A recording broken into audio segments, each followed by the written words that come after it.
Hello everyone, कैसे हैं आप लोग। उम्मीद करते हैं अच्छे होंगे और आपकी तैयारी अच्छी चल रही होगी। ग्रुप डी का जो है कोड डिसीजन आ गया है। अब हम लोग साइंस के लगातार आपको बढ़िया से प्रैक्टिस करनी चाहिए।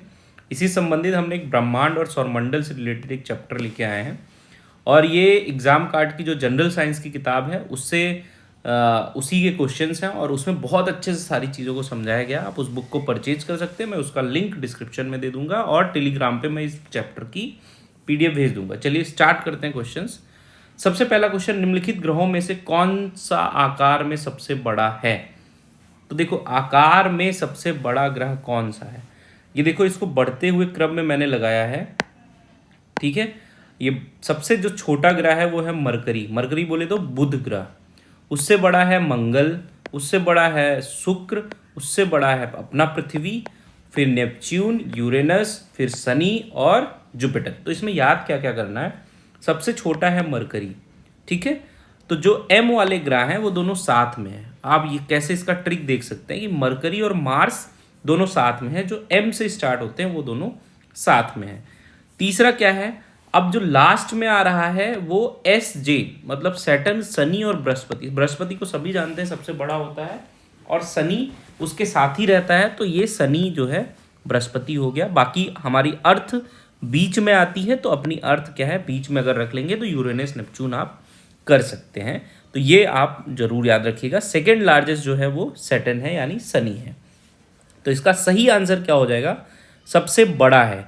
तो इसमें पृथ्वी, मंगल, बुध, शुक्र तीन ही है, तो अब सबसे बड़ा कौन सा हो जाएगा, पृथ्वी।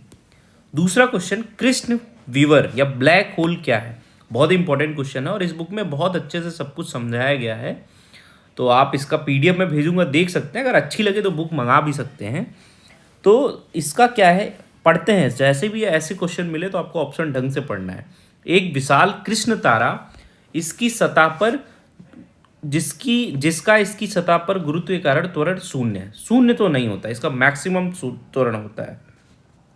एक तारा जिसका इसकी सतह पर गुरुत्व के कारण त्वरण मध्यम नहीं।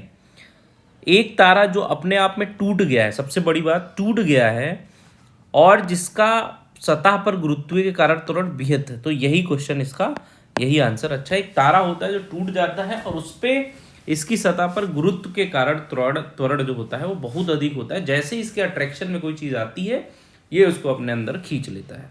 अगला क्वेश्चन है, निम्नलिखित में से कौन सी परिकल्पना सिद्धांत ब्रह्मांड की उत्पत्ति, बिग बैंग थ्योरी आपने पढ़ा होगा। इसमें बताया गया एक बड़ा सा गोला था जो टूटता है और कई सारी चीज़ों में, वो सब ऊपर लिखा है, मैं ज़्यादा उसमें डिस्कस नहीं करूँगा, बस क्वेश्चंस में आज डिस्कस करने आया हूँ। तो ये था महाविस्फोट सिद्धांत, जो कि है बिग बैंग थ्योरी। निम्नलिखित प्रश्न में दो कथन दिए गए हैं, ये क्वेश्चन आप सीधे करिएगा। ठीक है, ये बड़ा क्वेश्चन है तो आप इसको ढंग से करिएगा। सूर्य ऊर्जा को विद्युत चुंबकीय विकिरण के रूप में उत्सर्जित करता है। निम्नलिखित ने सौर ऊर्जा के निर्माण में सहायता प्रदान की है। उन्हें चक्र के प्रारंभ होने से शुरुआत करते हुए सही क्रम में व्यवस्थित कीजिए। ठीक है, तो इसमें देखो क्या होता है, बहुत अधिक ताप और दाब पर हाइड्रोजन हीलियम में बदल जाती है। पहला तो ये सही है, ऊर्जा सूर्य की सतह की ओर जाती, उसके बाद ऊर्जा सूर्य की सतह की ओर जाती है। ऊर्जा की अपार मात्रा नाभिकीय संलयन द्वारा जनरित होती है। तो देखो इसमें क्या है, सबसे पहले तो देखोगे कि बहुत अधिक ताप पर हाइड्रोजन हीलियम में बदलता है और इस क्रिया को हम कहते हैं नाभिकीय संलयन। ठीक है, तो फिर नाभिकीय संलयन हुआ मतलब एक हुआ, फिर तीन हुआ और फिर दो हुआ। ये तीन चीज़ें आपको देखिए, अच्छा क्वेश्चन है ये, एनटीपीसी वगैरह में आ सकता है, आपका ग्रुप डी में भी पूछा जा सकता है, तो याद रखिएगा। अगला क्वेश्चन है, निम्नलिखित में से कौन सा कथन सत्य है। ये भी क्वेश्चन आप खुद से करिएगा, बनाइएगा, मैं टेलीग्राम पे भेजूंगा। ठीक है, अब उसके बाद हम लोग शुरू करते हैं सातवां क्वेश्चन।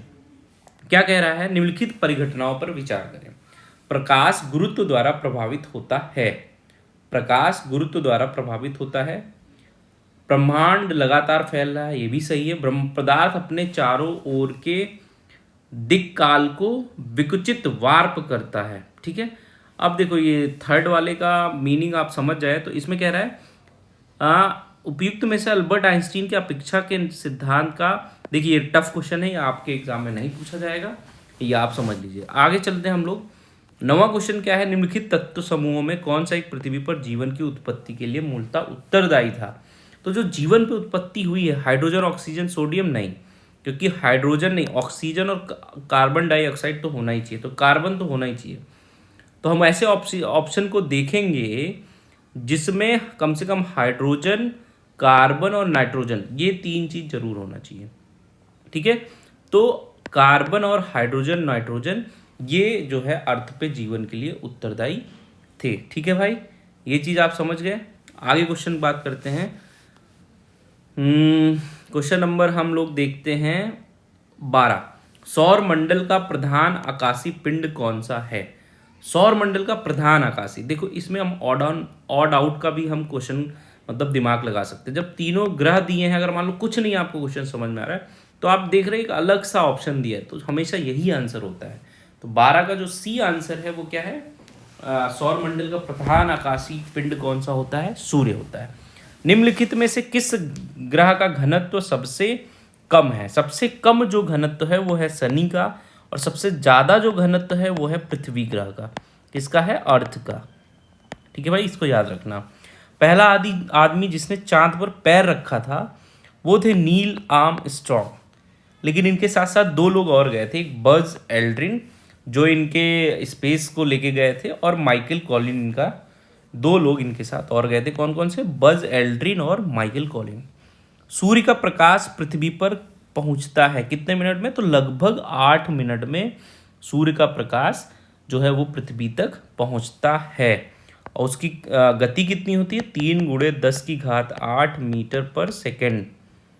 ठीक है, और अगर इसको हम किलोमीटर में करें तो 3 लाख किलोमीटर पर सेकेंड उसकी स्पीड होती है।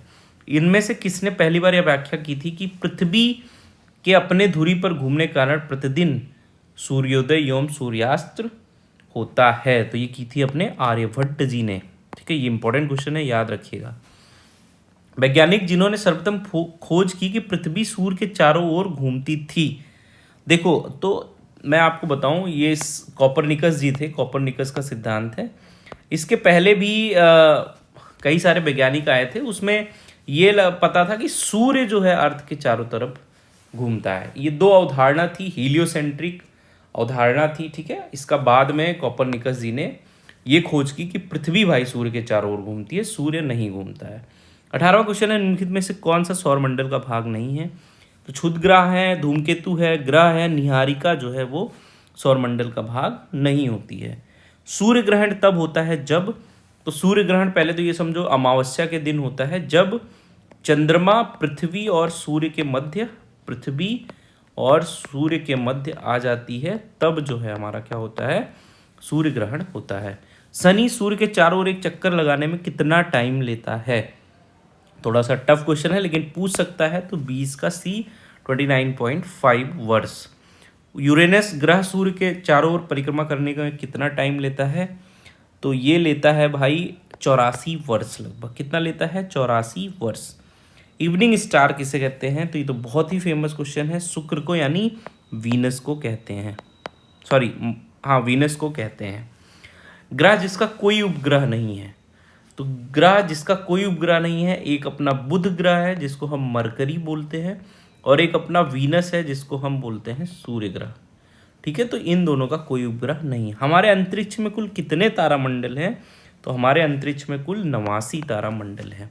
तो भाई देखो, ये टॉप मोस्ट क्वेश्चन है, और मैं क्वेश्चंस की वजह से के साथ साथ आप जैसे बुक पूछते रहते ना, तो ये इस बुक में सब कुछ दिया गया है। कॉमेट्स क्या होते हैं, यूरेनस क्या है, हर एक प्लैनेट के बारे में, मतलब नोट बनाने की ज़रूरत नहीं है। आप इसी को बार बार पढ़ेंगे तो आपकी चीज़ें क्लियर हो जाएंगी। ये बुक आप मंगा सकते हैं, मैं इसका अमेजॉन पे ये बुक अवेलेबल है, और मैं इसका लिंक अपने डिस्क्रिप्शन में और कमेंट में दे दूंगा, आप लोग वहाँ से मंगा सकते हैं। चलिए पढ़ते रहिए, ऑल द बेस्ट।